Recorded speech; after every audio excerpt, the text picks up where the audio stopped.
I'm Rosemary Miller here with Mark Hughes, a screenwriter and contributor here at Forbes, here to tell us about how Beyonce and Taylor Swift could possibly rescue the 2023 box office. Thank you so much for joining me today, Mark. It's my pleasure to be here. Thank you, Rosemary. Absolutely. So, Mark, what benefits could Beyonce and Taylor Swift's concert films bring to both the music industry and the film industry? Well, I think there's a lot of potential benefit here because we're at a sort of inflection point for theaters and music where audiences are very tired of a lot of the same thing at the theaters. So we've seen a lot of high profile productions and popular franchises kind of fall flat this year. And people are also very fed up with the inflated ticket pricing at concerts. And that's become a really big issue. So I think there's a chance here for theaters to make up some of their lost revenue and bring in a whole new audience.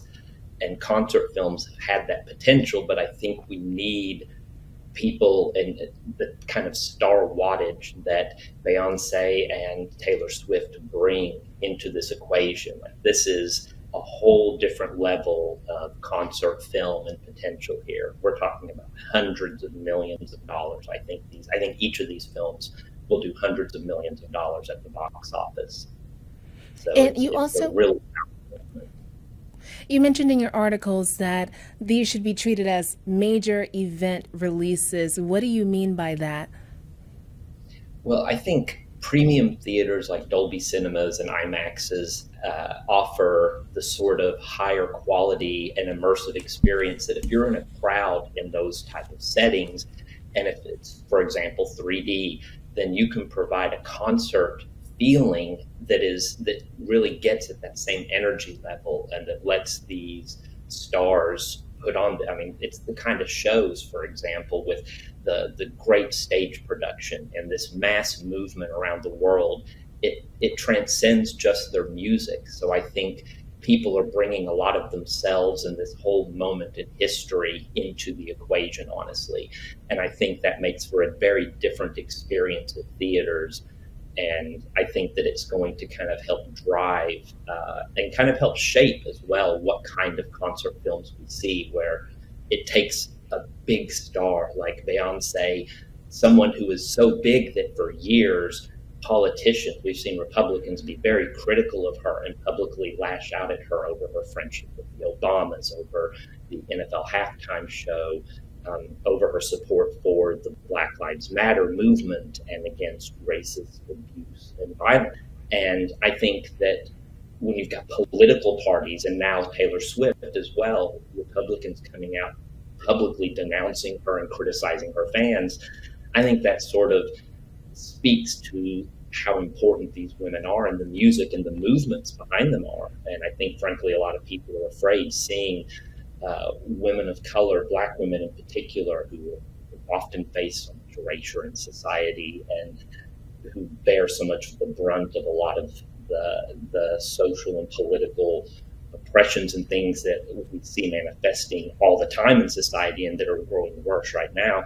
I think there's an inflection point here politically, and these films are speaking in a whole different way. So when Beyonce or Taylor Swift are on screen, you have a lot of young women, young adult women, and older women who all relate to so much of what's happening in terms of the way they're being spoken about, in terms of the backlash against them, in terms of the positive messages they're projecting and saying, we have power, we can change the world together.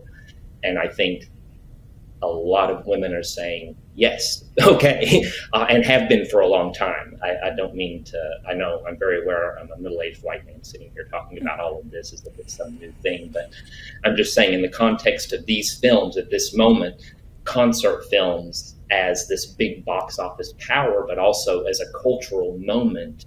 And these two women who recognize that, I think are seizing that and are using this in a really positive way that's just everyone's going to benefit from it, except for the people who constantly talk trash about them and who tend to be wrong.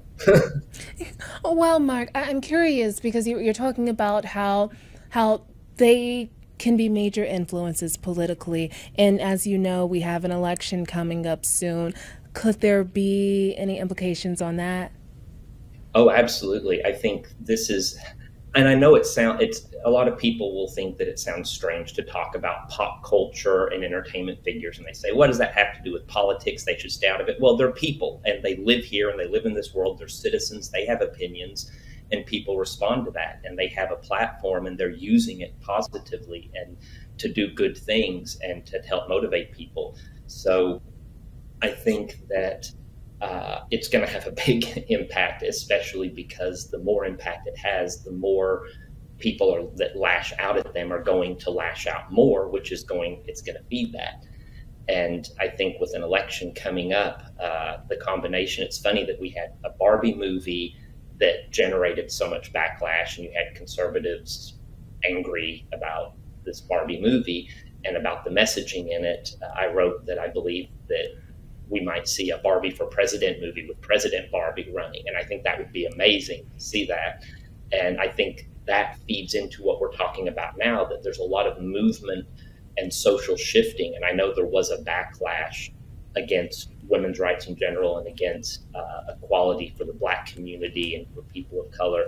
We've seen some backlash against that, a significant backlash. And there's still a lot of dangers, but I also think we see it's already losing its steam and it's already losing its effect. And I think that the movement that to bring it all back, that the fact these movies are releasing, that Beyonce and Taylor Swift have these films coming up, speaks to the fact that things are going to head in the right direction and that people in positions to make that happen are doing everything in their power to get us to do everything in our power to make it happen.